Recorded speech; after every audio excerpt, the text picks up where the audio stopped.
Hello दोस्तों, नमस्कार। मैं दिव्यांशु पाल आप सभी का स्वागत करता हूं आपके अपने परिवार सुमित चौधरी में। आशा करता हूं आप सब स्वस्थ होंगे, मस्त होंगे और अपनी तैयारी एक बेहतर गति से कर रहे होंगे।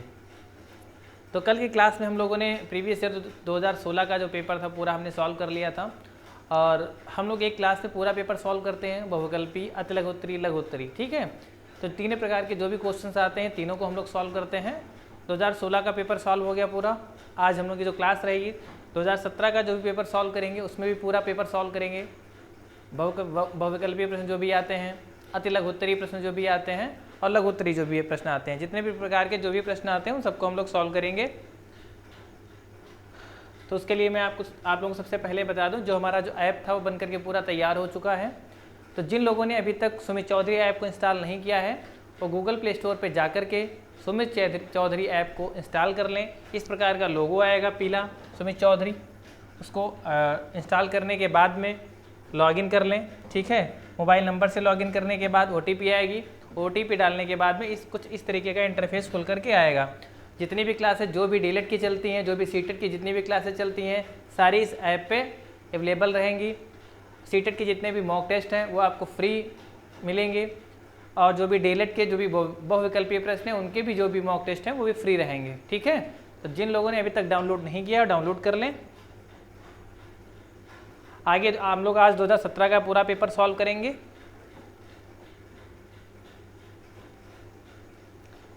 पहला हमारा आज का प्रश्न रहेगा। आज का हमारा क्या पहला प्रश्न है कि संसार का पहला पालतू पशु था। तो संसार का सबसे पहला हमारा पालतू पशु कौन सा था?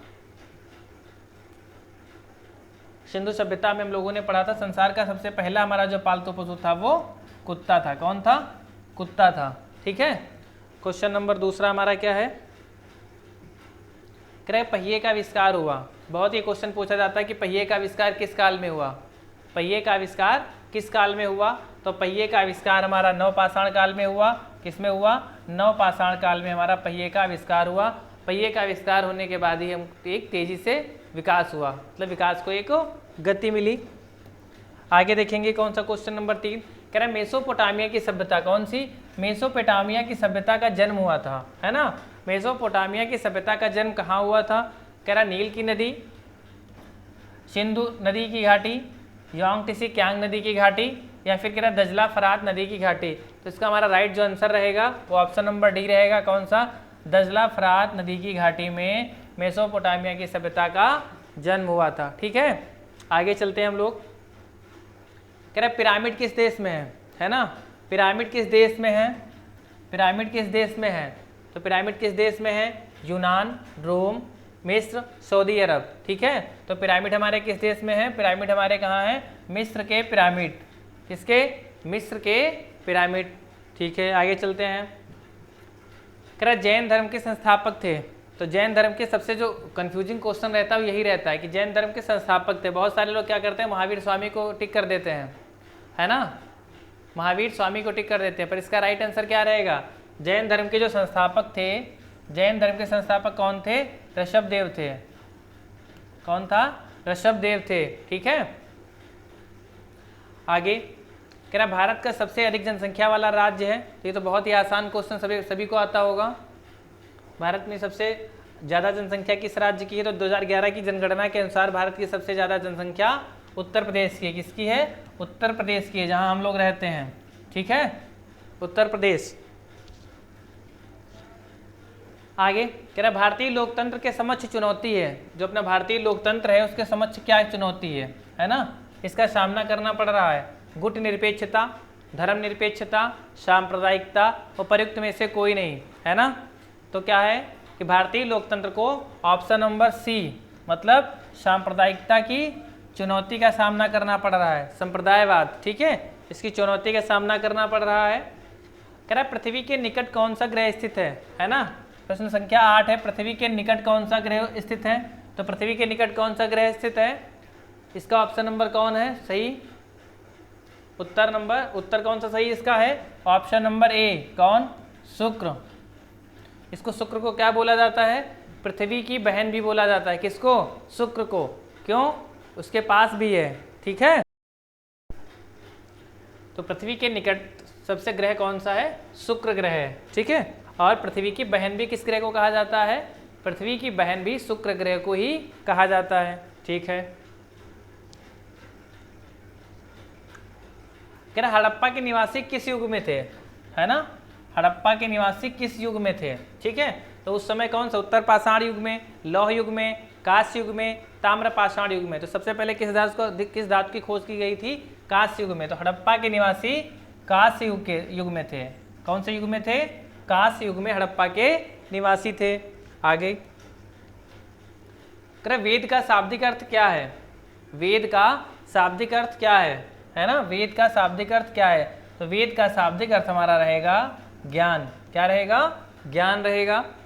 आगे चलते हैं हम लोग। भारत की सबसे लंबी तटरेखा वाला राज्य कौन सा है ना?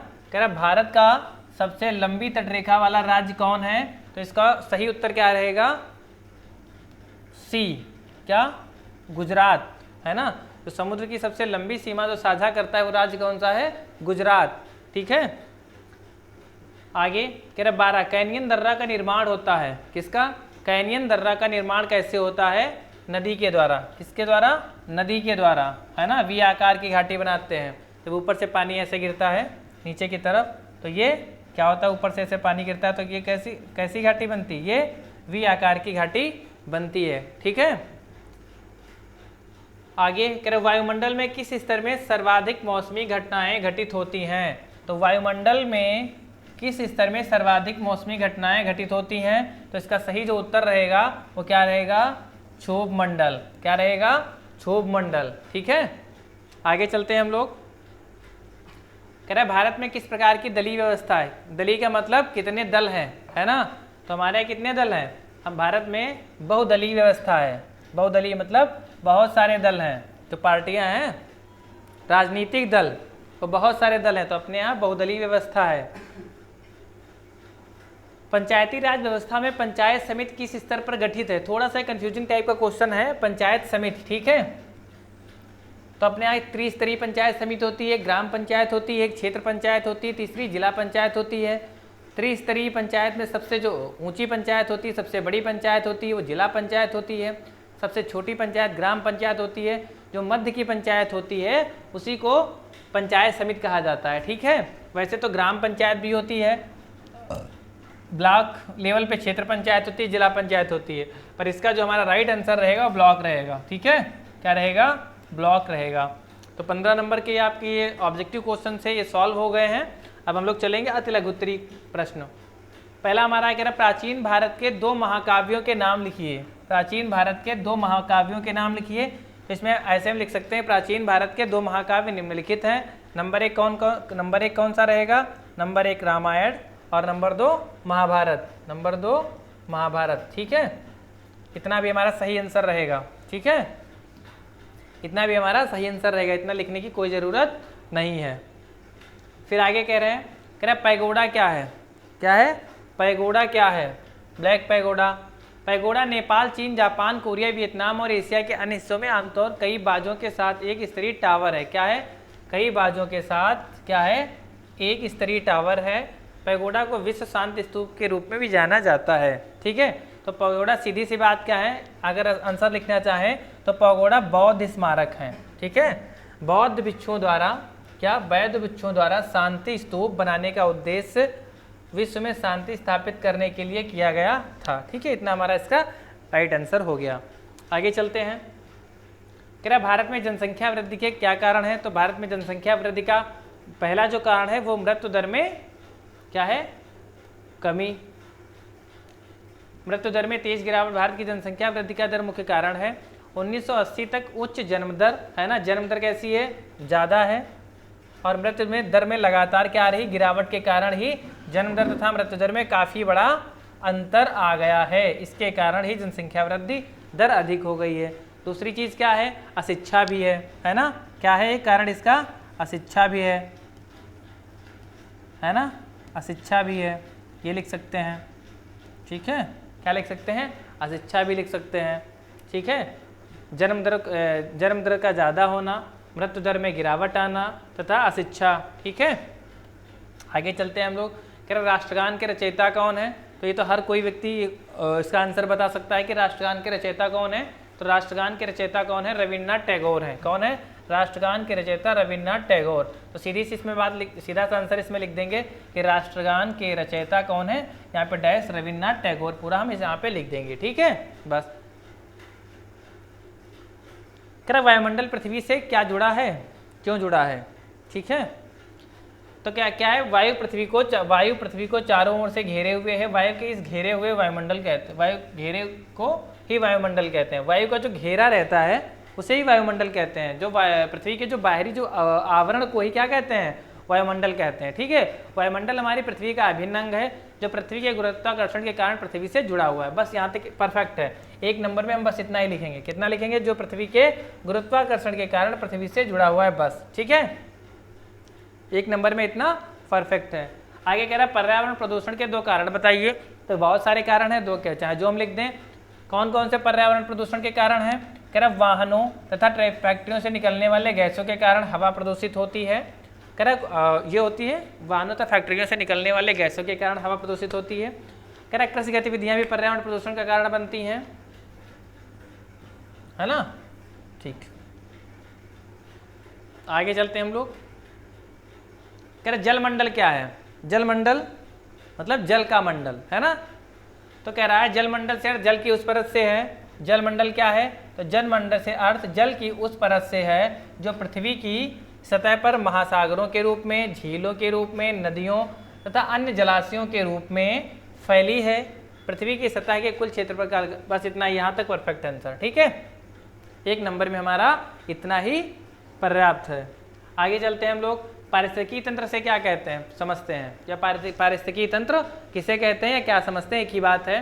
तो पारिस्थितिकी तंत्र है ना, पारितंत्र या पारिस्थितिकी तंत्र एक प्राकृतिक इकाई है जिसमें एक क्षेत्र विशेष के सभी जीवधारी, जिसमें एक क्षेत्र विशेष के सभी जीवधारी, है ना, सभी जीवधारी पौधे, जानवर और अणुजीव शामिल हैं जो अपने अजैव पर्यावरण के साथ अंतःक्रिया करके एक महत्वपूर्ण जैविक इकाई बनाते हैं। वही हमारा क्या है? पारिस्थितिकीय तंत्र है। आगे भूकंप किसे कहते हैं, है ना? भूकंप किसे कहते हैं, एक नंबर के क्वेश्चन है ये। भूकंप एक ऐसी घटना है जो बिना किसी चेतावनी के घटती है और इसमें जमीन के भयंकर रूप से हिलना और इसमें जमीन तथा इसके ऊपर मौजूद संरचनाओं का बुरी तरह से हिलना शामिल है। बस यहाँ से लेकर के यहाँ तक लिख देंगे, है ना? ये हमारा एक नंबर का क्वेश्चन, बस इतना बहुत है। देखो डीएलएड में क्या होता है कि क्वेश्चन पूछा जाए, बस पूरा इतना आपको लिखना है कि उतने में क्लियर हो जाए। कॉपी भरने का डीएलएड में नंबर नहीं मिलता है। ठीक है, एक नंबर में पूछा है, जो पूछ रहा है उस बात पे केवल पता चल जाए, बस उतना पर्याप्त है ना? कह रहे सूर्य से प्राप्त ऊष्मा को क्या कहते हैं? सौर विकिरण कहते हैं। सीधी सी बात लिख देंगे, सूर्य से प्राप्त ऊष्मा को सौर विकिरण कहते हैं, सूर्यताप। ठीक है, क्या कहते हैं? सूर्यताप या आगामी सौर विकिरण कहते हैं। बस इतना पर्याप्त है। सूर्य से प्राप्त ऊष्मा को क्या कहते हैं? आगे चलते हैं हम लोग। 26 नंबर, वर्षण किसे कहते हैं? क्या होता है वर्षण किसे कहते हैं? कह रहे वर्षण या अवक्षोपण एक मौसम विज्ञान की एक प्रचलित शब्दावली है जो वायुमंडलीय जल के संघनित होकर किसी भी रूप में पृथ्वी की सतह पर वापस आने को कहते हैं, है ना? वर्षण जैसे वर्षा, कुहार, कोहरा जिसे कहते हैं, हिमवर्षा, हिमपात, है ना, और ओलावृष्टि इत्यादि। आगे चलते हैं। कह रहे भारत में शक्ति के 3 साधन बताओ। तो शक्ति के 3 साधन कौन है? शक्ति के 3 साधन प्राकृतिक गैस, कोयला और खनिज। ये हमारे क्या है? शक्ति के 3 साधन हैं। आगे चलते हैं हम लोग। भारत में मुद्रा की पूर्ति का नियमन कौन करता है? तो सीधा सा इसका आंसर लिखेंगे, भारत में मुद्रा की पूर्ति का नियमन आरबीआई करता है। कौन करता है? भारत में मुद्रा की पूर्ति का नियमन आरबीआई विभिन्न तरीकों से अर्थव्यवस्था में मुद्रा आपूर्ति को नियंत्रित करता है। बस इतना ठीक है ना? केंद्रीय बैंक हमारा कौन है? केंद्रीय बैंक हमारा क्या है? आरबीआई है। ठीक है, शिक्षा का महत्व किस लिए है? तो क्या कहते हैं शिक्षा का महत्व क्या है? अपने आप से लिख सकते हैं कि शिक्षा का महत्व क्या है ना? कि शिक्षा किसी समाज में सदैव चलने वाली सामाजिक शिक्षा का महत्व। शिक्षा किसी समाज में सदैव चलने वाली वह सामाजिक प्रक्रिया है जिसके द्वारा मनुष्य की जन्मजात शक्तियों का विकास होता है। बिल्कुल, मनुष्य की जो भी जन्मजात शक्तियाँ हैं उनका इसमें विकास होता है। दूसरी चीज़ क्या है? उसके ज्ञान एवं कला कौशल में वृद्धि, उसके ज्ञान में वृद्धि होती है, कला कौशल में वृद्धि होती है तथा व्यवहार में परिवर्तन किया जाता है और इस प्रकार सभ्य, सुसंस्कृत एवं योग्य नागरिक बनाया जाता है ना।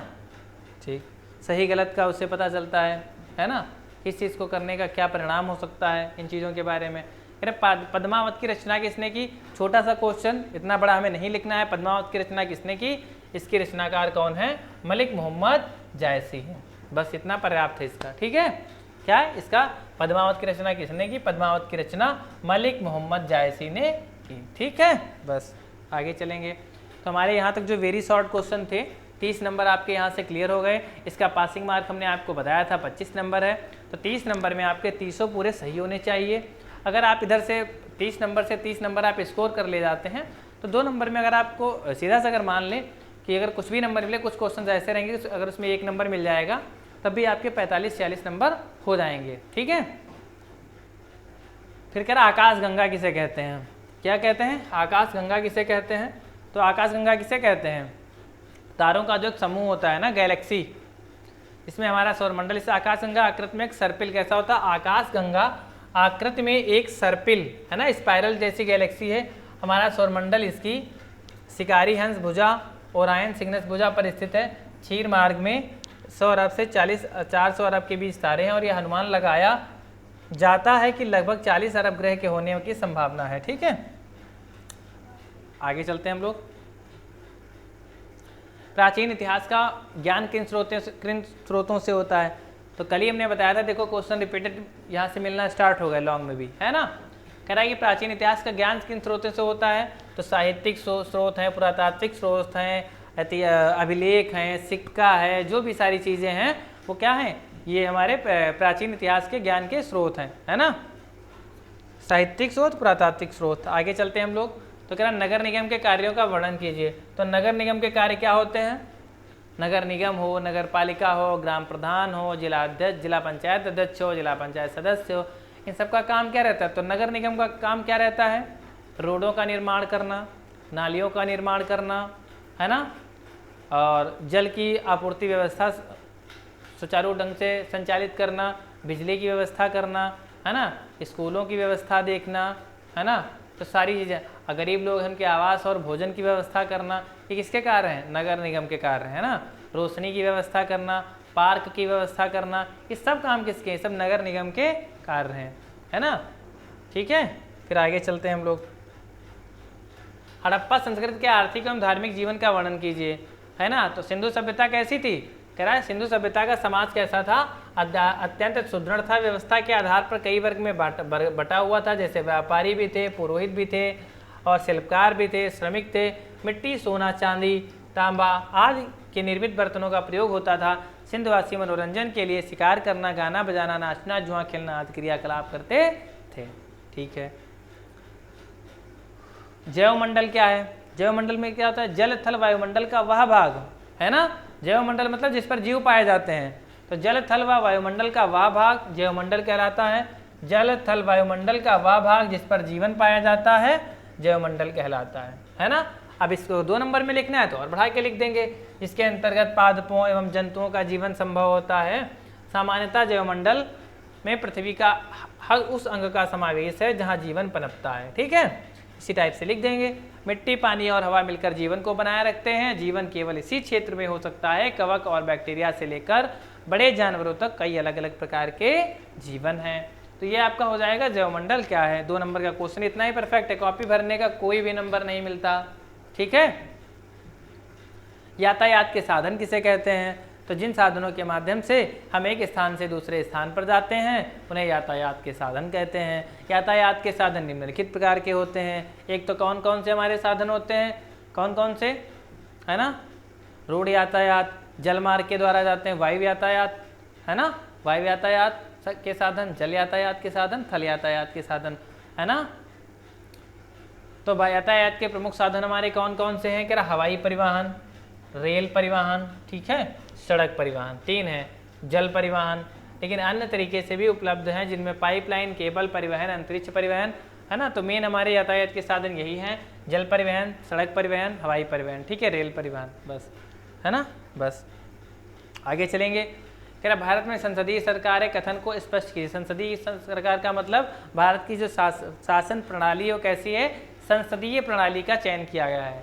कैसी संसदीय सरकार है, इसका आपको व्याख्यान करना है कि भारत में शासन की संसदीय प्रणाली का चयन किया गया है, यह भारतीय संदर्भ में अधिक मुफीद और कारगर थी। इसका चयन करते समय संविधान निर्माताओं ने स्थायित्व की जगह जवाबदेही को महत्व दिया, परंतु वर्तमान में राजनीतिक दलों का उद्देश्य केवल सत्ता प्रदान करना रह गया है।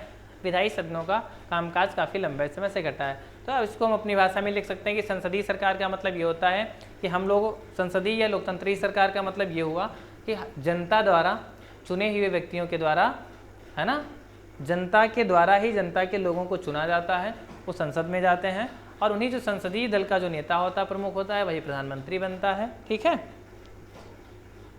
आगे चलते हैं हम लोग। हिमालय पर्वत से क्या लाभ है, ये भी आपका जो 2 नंबर का पूरा क्वेश्चन रिपीटेड है ना, जो भी आने वाली ठंडी हवाओं को है उनसे बचाता है, सूखी हवाओं से बचाते हैं, तो पूरा हमारा रिपीटेड क्वेश्चन है। अच्छे नागरिकों के 4 गुण, तो अच्छे नागरिकों के 4 गुण अगर अपने आप अगर एक अच्छे नागरिक हैं तो अपने बारे में आप 4 गुण वहाँ पे लिख सकते हैं। कौन कौन से, जैसे कह रहा है कि सामाजिक समस्याओं के प्रति जागरूक होना चाहिए, बिल्कुल। सामाजिक अपने अधिकारों के प्रति जागरूक होना चाहिए, ये भी लिख सकते हैं। साक्षरता को प्राथमिकता देनी चाहिए। सार्वजनिक जीवन में भ्रष्टाचार उन्मूलन के नागरिकों को कदम बढ़ाना चाहिए। नैतिक मूल्यों का ग्रहण करना चाहिए। जियो और जीनो दे के सिद्धांत में विश्वास करना चाहिए, है ना। जो भी सरकारी संपत्ति है उसकी रक्षा करनी चाहिए, है ना। यही सारी चीज़ें हैं, है ना। जो भी सार्वजनिक चीज़ें उनका हमें क्या करना चाहिए, रखाव करना चाहिए। कि भारत का मानचित्र बना करके निम्नलिखित कथनों को दर्शाइए, ये भी आ सकता है। कुशीनगर आपको सारनाथ, कोणार्क, प्रयाग, ठीक है। कुशीनगर कहाँ उत्तर प्रदेश में है, सारनाथ कहाँ वाराणसी, कोणार्क का सूर्य मंदिर और प्रयाग आपको दिखाना है। ये देखो यहाँ पे दर्शाया गया है, ठीक है। बस तो 2017 का पूरा पेपर हम लोगों ने सॉल्व कर लिया है। अगर कहीं पर आपको कोई दिक्कत आती है तो उसके लिए आप कमेंट करके बता सकते हैं, ठीक है। और इसी तरीके से जितने भी सारे पेपर हैं आपको सॉल्व कराया जाएगा। सीरीज़ का आपको रिवीजन कराया जाएगा। मॉडल पेपर जितने भी आपके आते हैं उन सब का आपको रिवीजन कराया जाएगा। और डीलेट में आपको डीलेट फर्स्ट सेमेस्टर, डीलेट 3 सेमेस्टर के बच्चों की तैयारी कराने में कोई भी कहीं से कोई कसर नहीं छोड़ी जाएगी, ठीक है। तो जिन लोगों ने अभी तक हमारे चैनल को सब्सक्राइब नहीं किया, चैनल को सब्सक्राइब कर लें। सुमित चौधरी ऐप को डाउनलोड कर लें, है ना। सुमित चौधरी ऐप को डाउनलोड कर लें। अगर किसी प्रकार की आपको दिक्कत आती है तो इस नंबर पर आप कॉल कर सकते हैं, ठीक है। इस नंबर पर आप कॉल करके आप सुझाव भी दे सकते हैं, अपनी समस्या का समाधान भी करा सकते हैं। दूसरी बात, आप फ्री मॉक टेस्ट आपको मिलेंगे। डीलेट के भी आपके जितने ऑब्जेक्टिव पेपर्स हैं, ऑब्जेक्टिव जो क्वेश्चंस आते हैं उनका मॉक टेस्ट आपको मिलेगा और सीटेट का भी आपको मॉक टेस्ट मिलेगा। तो आज के लिए बस इतना ही, ठीक है। मिलते हैं कल की क्लास में, तब तक के लिए टाटा बाय बाय, धन्यवाद।